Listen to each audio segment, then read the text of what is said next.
These visuals, courtesy of Google Earth, show the location of the Estero River. From a viewpoint of all of Florida, you can see how the Estero River and multiple other small coastal tidal streams drain westward from central Florida into the Gulf of Mexico. Along the west coast, there are multiple barrier islands, and inside those barrier islands, some tremendously productive saltwater and brackish estuaries. The Estero River is one of these, and we can see that many of the features of the Estero River are replicated in multiple other small tidal streams draining what's now densely developed areas of western Florida.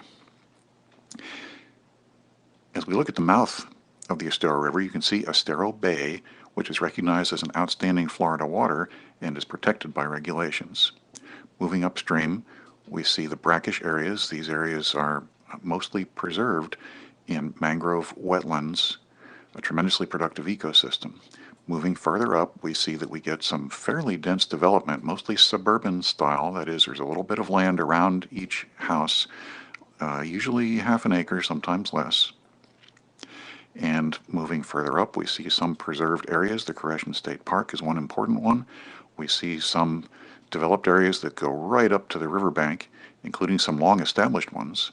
And further up, we see some more recent suburban-style residential development, which can really change the runoff patterns in the system.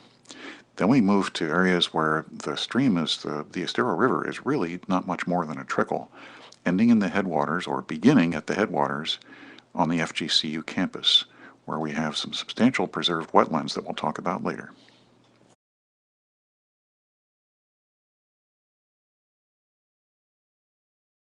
So, classical definition of an estuary is where fresh water and saltwater meet. Although I've traveled a bit lately up around the Great Lakes, and they're starting to talk about Great Lakes estuaries, where the water coming off the landscape meets the water that's in the lake.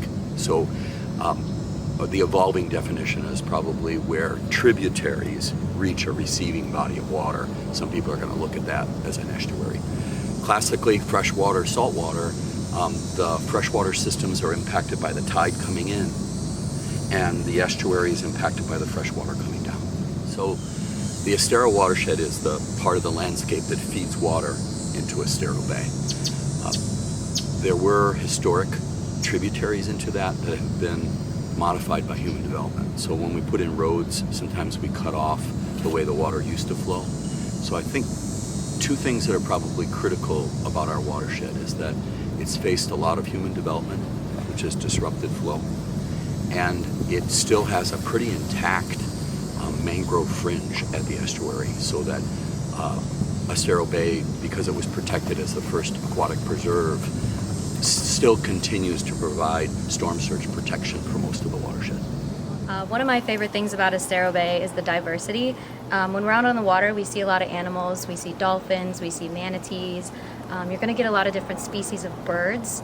Another really cool thing is all of the mangroves. That's a huge part of our ecosystem and something we really try to advocate about. We also have several species of mangroves as well. We have red, white, and black mangroves. There also is a fourth species, buttonwood, but we don't see as much of those. Mangroves are really important because they are a nursery for fish. Their roots provide a safe space for fish to lay their eggs and avoid predators.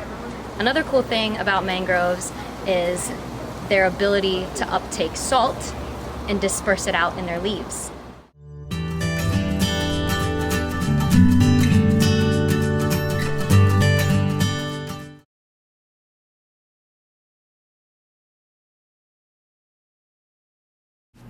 Here you can see Nicole Weigold is taking water samples on the Imperial River.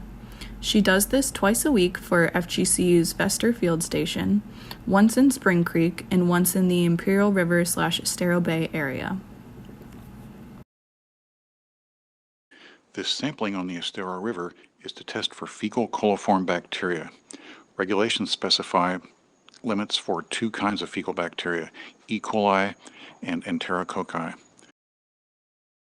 Here the researchers are taking samples from the river using the kind of really careful procedures we have to for bacteria. You see the gloves, and you see that we use a syringe to take water from the river. That's to avoid contamination with bacteria. That's so easy to do with this kind of sample. The samples go immediately on ice and have to be at the laboratory within 8 hours. Then we send them to the labs to test for those two kinds of bacteria. The trick is, what we're looking for here is any kind of patterns in those bacteria that would help us to identify sources. The ways in which fecal bacteria can get into the river can range from sources might include things like pet waste, might include leaks in sanitary sewer lines. In some regions we have septic systems, and if those aren't properly maintained or are too close together, those can be sources. So the variability in the environmental system is really intense. The sampling has to be really careful. We work really hard to try to get representative samples in time and in space. In a tidal stream like the Estero, tidal action can resuspend sediments, and the bacteria cling to sediments. It can move water upstream and downstream.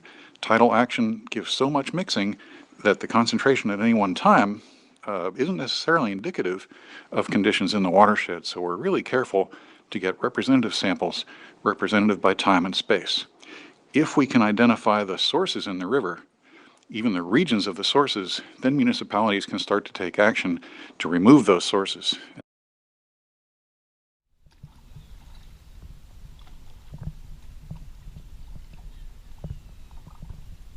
So here we have a kayaker's view of the middle reaches of the Estero River.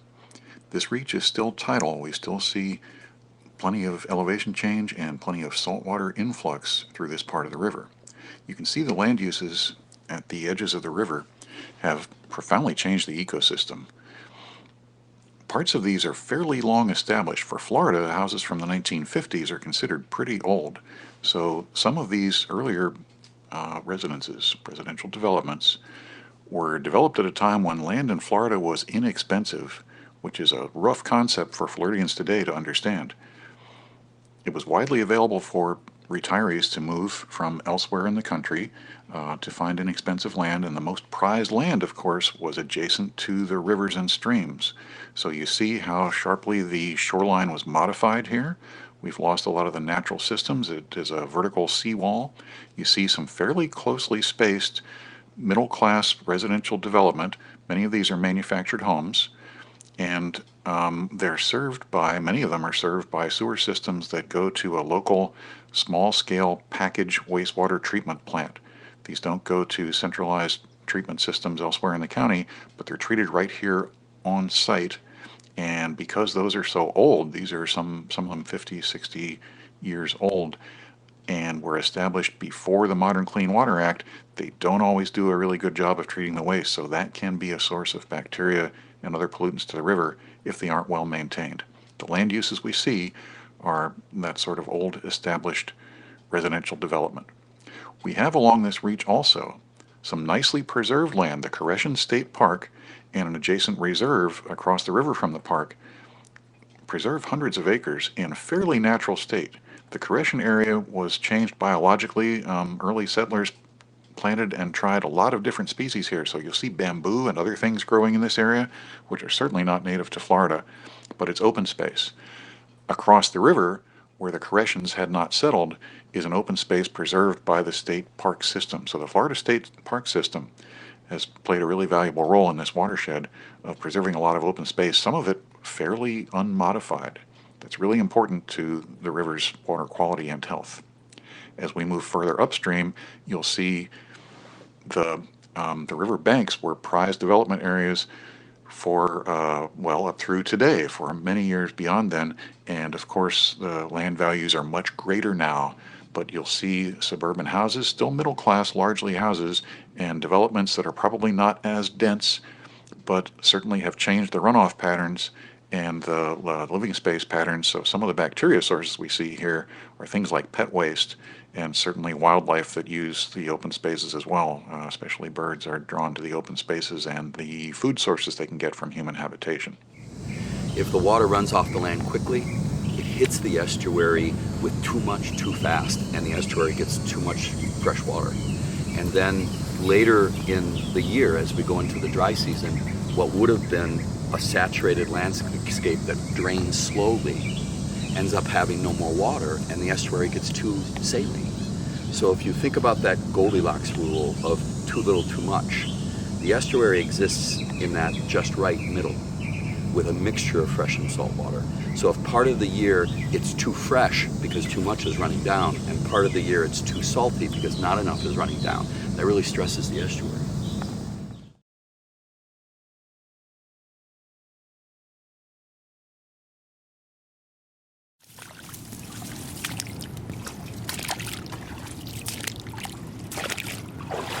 Wetlands on the FGCU campus are an important part of the headwaters of the Estero River.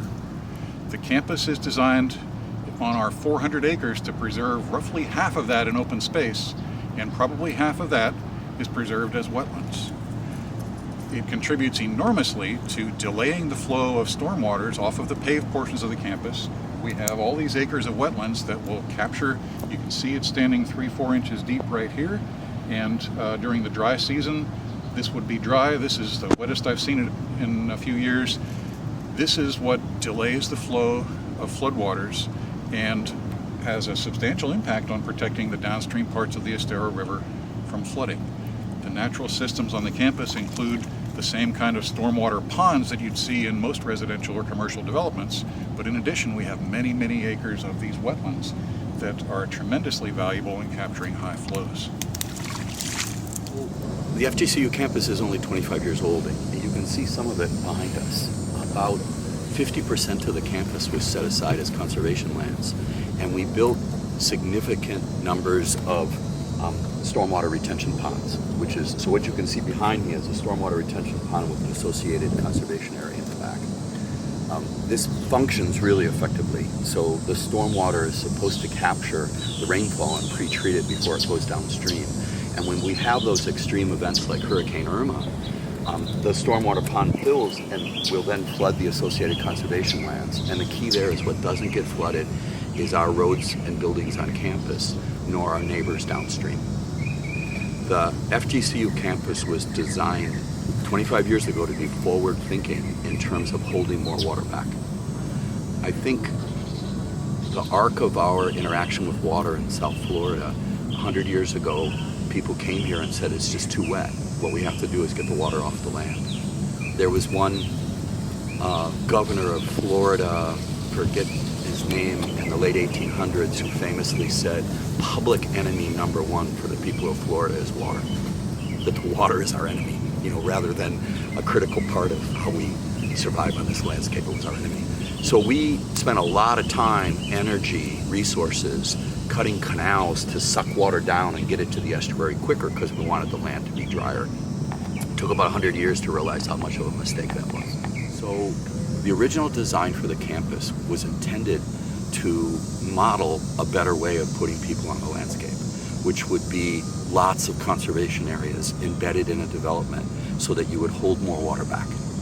That does the two things, maybe the three things, of preventing flooding downstream, of better treating the water so when the water comes down, it's cleaner, and of returning the landscape to that historical pattern of water leaving slowly all through the rainy season, rather than a lot all at once and then not enough during the dry season.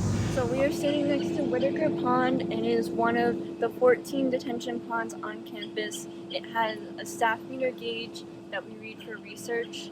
In the wet season, we read 7 days a week to capture all of the events that happen for storms. In the dry season, we read for 3 days once there is a storm event.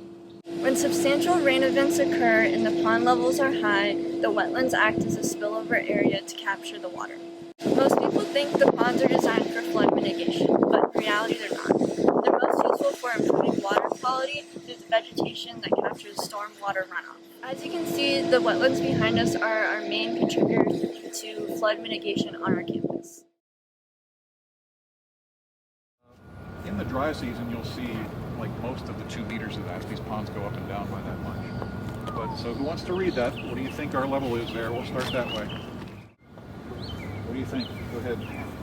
147.5 centimeters. It looks to be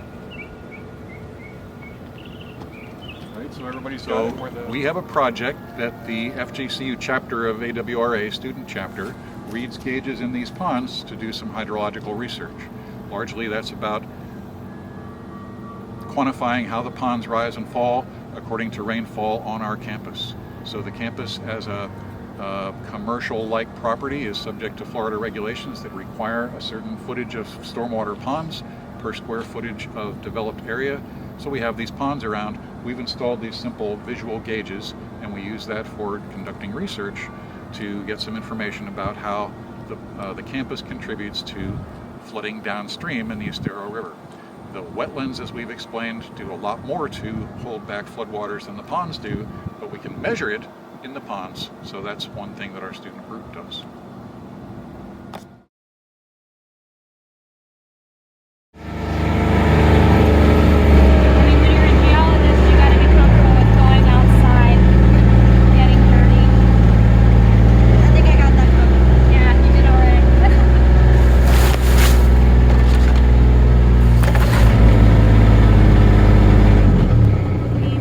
About the hydrology of campus, one of the best places to start is with the Miramar Lakes community, because it's actually positioned at the northeast side of campus. So what we're looking at here is that Miramar Lakes community sits on a body of water that is fed by Lake Como. And what you'll notice when you look at this neighborhood is a lot of green grasses, a lot of manicured landscapes, there's boats, and all of these features contribute to the water quality and the hydrology of campus. It's the things in the water, it's the chemistry of the water that's going to impact the surface water and the groundwater quality on campus. So what we see from neighborhoods like Miramar Lakes are mostly fertilizers and pesticides in the water that are used to sort of keep up the manicured lawns.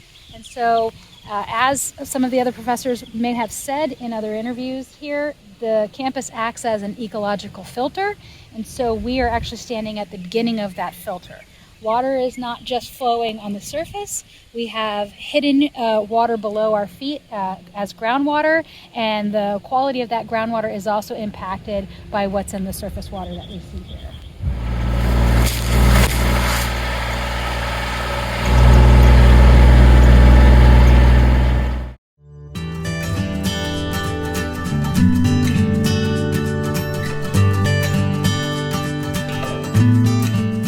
So this little creek here, this little channel of water here that you're looking at in front of us is actually connected to the creek that we just visited, where we saw water flowing in from the Miramar Lakes community into FGCU. So this is all connected here, and we're kind of at the tail end of our wet season. So we can also see a lot of water right here on the ground, the surface. And this is a really good example here because we can see how the surface water in our creeks can be connected to our groundwater. So all of this water flowing in here on the top is just the surface water, and then what I'm standing next to here is a groundwater well. We have 24 of these on campus, and as I mentioned, we use these to actually access the groundwater so that we can look at the groundwater quality, and we also use this to measure the water table. One of the things that's really interesting about these wetlands is that they dry out completely over the dry season. So all of these areas that you see us tromping through water become completely dry and unsaturated. The water table actually drops. Last year it dropped at least 5 feet down on the subsurface just in between one wet and dry season. And as soon as the wet season kicks back in, you just see the water rise up out of nowhere. It's pretty cool. So this is the last pond that surface water is going to flow through, particularly on the eastern side of campus before it actually leaves campus and continues to flow down the Estero Bay watershed towards the Estero River. As I mentioned before, this is an ephemeral pond, so it completely dries out in the dry season. We see lots of different vegetation kind of fill in here and grow, and then as soon as the wet season starts, we see this area fill up.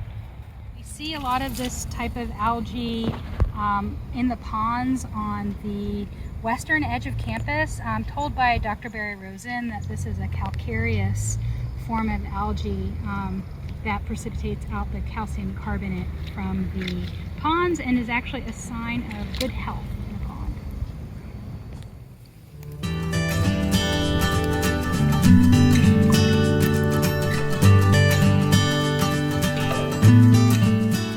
So this campus design with 50% of the campus and conservation lands and a significant number of these stormwater retention ponds, before Irma hit campus, we had that system come through that ultimately became Hurricane Harvey. And I would have said, wow, it wasn't Hurricane Harvey when it hit us, but it lifted up the water levels, and I would have said that the campus was full. And then less than 2 weeks later, Irma hit campus with, I think, about 10 inches of rain. I was amazed at how well the campus took that. There were a couple of roads that had water on them for a limited amount of time. The lakes, the stormwater ponds overflowed, but then went into the associated stormwater areas. I don't believe we had any water getting into buildings except for maybe some damage from roofs. And we could have opened campus the day after. We had electricity, the roads were clear, and the reason we stayed closed for so long is that the power was down around us and the streetlights weren't working. So it would have been really dangerous to bring 10 to 15,000 people from the region onto campus. But the campus itself, the design for the campus was amazingly resilient. Thank you for attending our virtual field trip of Southwest Florida's Estero River, created for the AWRA 2021 annual conference held on November 20th. Please stay in your breakout room for live question and answer.